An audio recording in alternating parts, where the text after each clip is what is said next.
Después de agradecer a la Universidad Pedagógica el permitirme inaugurar este diplomado virtual en valores y participar además en el mismo, quisiera presentar el tema que me ha sido sugerido dentro del programa: los valores en la sociedad salvadoreña.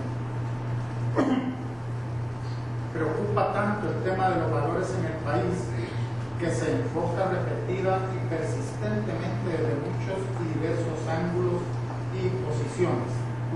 Esto es a la vez positivo y negativo. Positivo por cuanto hay una real y sana, pienso yo, preocupación por su situación. Negativo porque a veces los enfoques dispersos, poco articulados y en algunas ocasiones muy poco fundamentados no suelen llevar a conclusiones propias. Ello es particularmente importante en un tema como este. Se habla, por ejemplo, que hay una pérdida de valores en nuestra sociedad.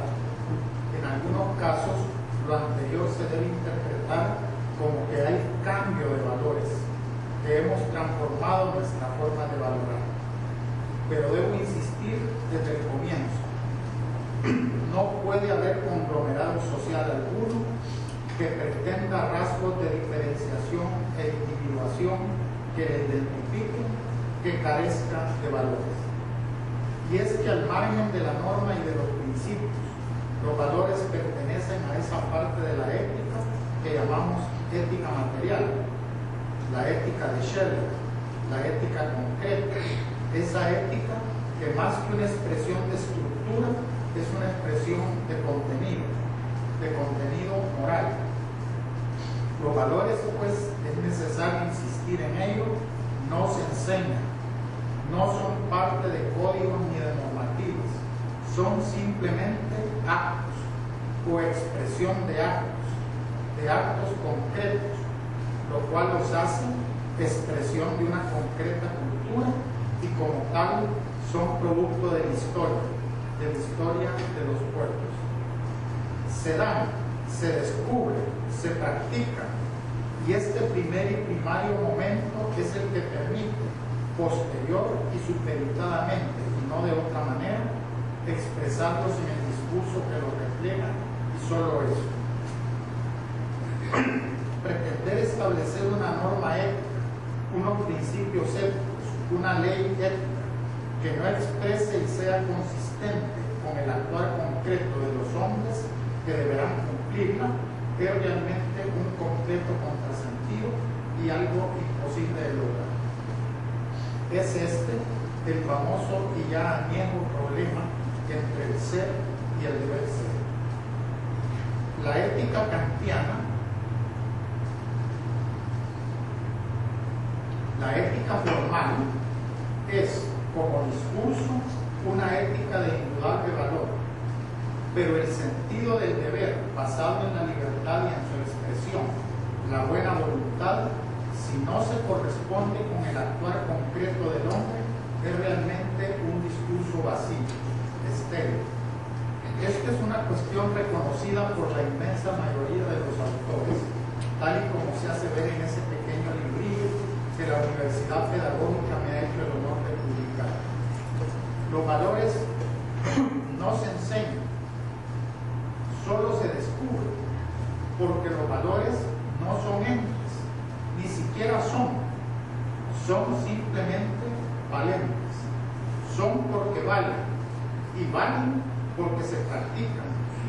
Por ello, el primer requisito del valor es su no indiferencia, el ser no indiferentes. Si algo nos es indiferente, carece para nosotros de valor alguno. Solo si altera nuestra situación y nos suscita, de la forma que sea, puede tener valor para nosotros y por lo tanto adquirir esa categoría preciosa, el ser valor. ¿Cuándo, cómo y de qué manera se da esa no indiferencia? Es otra cuestión. Es una cuestión que nos irá conduciendo a establecer nuestra propia jerarquía de valores, nuestra propia tabla de valores, cuáles valen más y cuáles valen menos. Pero valgan mucho o valgan poco, el sernos no indiferentes es una categoría no marginable dentro de la teoría axiológica y la práctica concreta de los valores.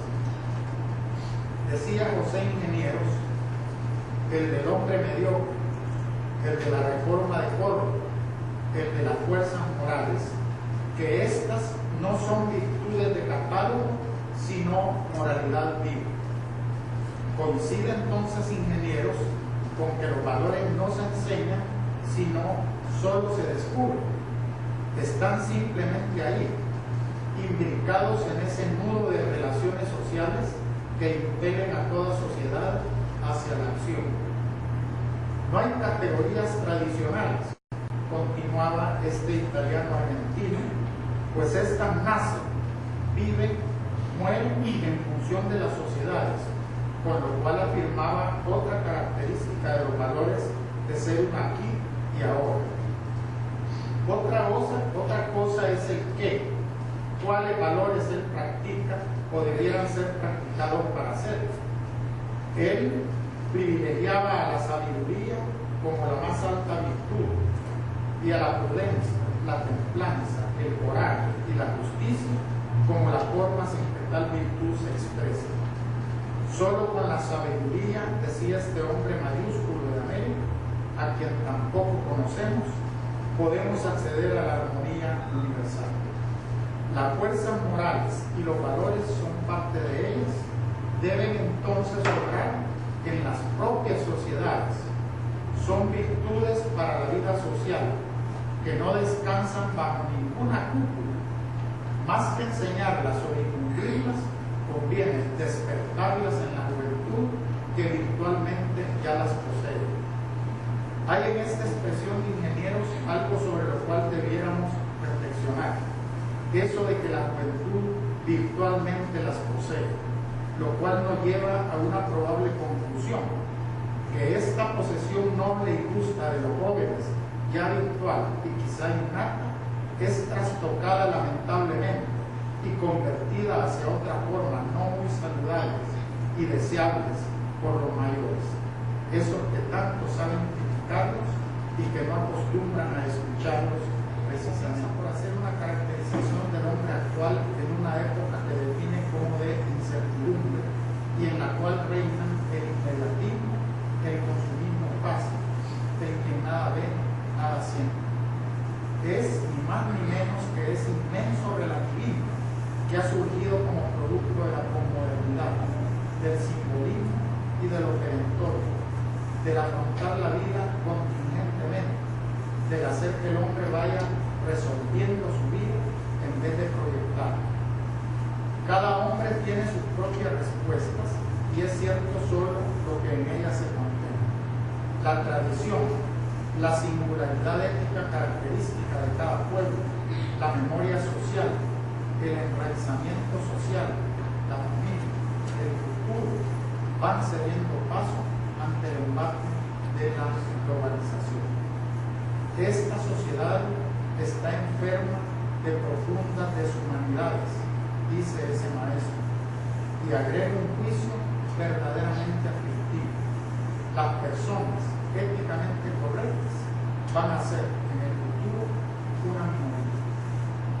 En un contexto como este, definir, conceptuar el bien y el mal, alcanzar una sociedad ética, una sociedad con conciencia, es un problema mayúsculo para el hombre.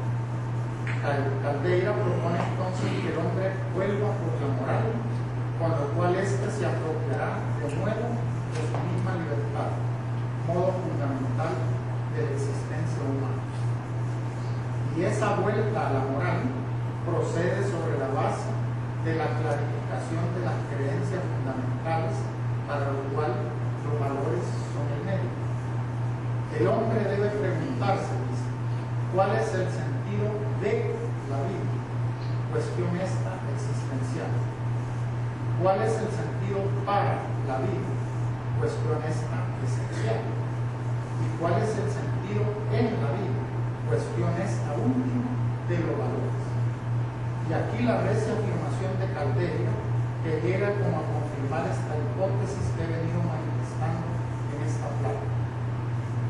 Los valores no son abstracciones trabajadas en el ámbito de la reflexión filosófica, sino actitudes concretas aprendidas por los hombres de los hombres. El valor es la sustancia. La historia de la vida se encarga de demostrar que cada hombre solo está capacitado para aprender cierto tipo de valores que constituyen la visión dominante de su estilo de vida. No hay verdades absolutas, somos meras aproximaciones, y así, estos valores son aprendidos por los hombres en su concreta relación con los otros hombres y con las otras cosas. Por eso, los valores son siempre relativos. Los valores en la vida y en toda sociedad, termina diciendo Caldeira, se establecerán por ellos mismos. El hombre solo los descubrirá. Estimados amigos, es bueno hablar de los valores. Es necesario hablar de los valores. Es urgente hablar de los valores. Pero no pretendamos establecerlos sobre la base de un marco conceptual teórico, y menos así jerarquizarlos y ordenarlos. Los valores no son sujetos de buenos deseos ni de buenas ideas. Los valores están en la vida, relegados a la vida y a la existencia. Nuestra sociedad salvadoreña posee muchos valores. No son probablemente estos de los que tanto se habla: el amor, la justicia, la paz, la fraternidad, la amistad, el bien común. No son esos, lamentablemente. Son, lamentablemente, el tener, la propiedad, el egoísmo, los simbólicos, la apariencia, la ostentación, la competencia. Esos son, porque esos son los que manifestamos en nuestra práctica cotidiana. Si deseamos establecer nuestro marco valorativo dentro de una teoría axiológica general, lo que debemos hacer es descubrir esos valores en sus manifestaciones concretas. Ellos surgirán como producto de nuestra realidad, de lo que somos, de esa aldea global en que nos hemos transformado, de esa sociedad emergente que pretendemos, de una sociedad de la información que surge sin el asiento de un presupuesto básico que debe anteceder, como es la sociedad del conocimiento, lo cual la vuelve un peligro. Si tal realidad no nos gusta, solo hay una solución: desallenarnos, abandonar el consumismo que nos esclaviza, descosificarnos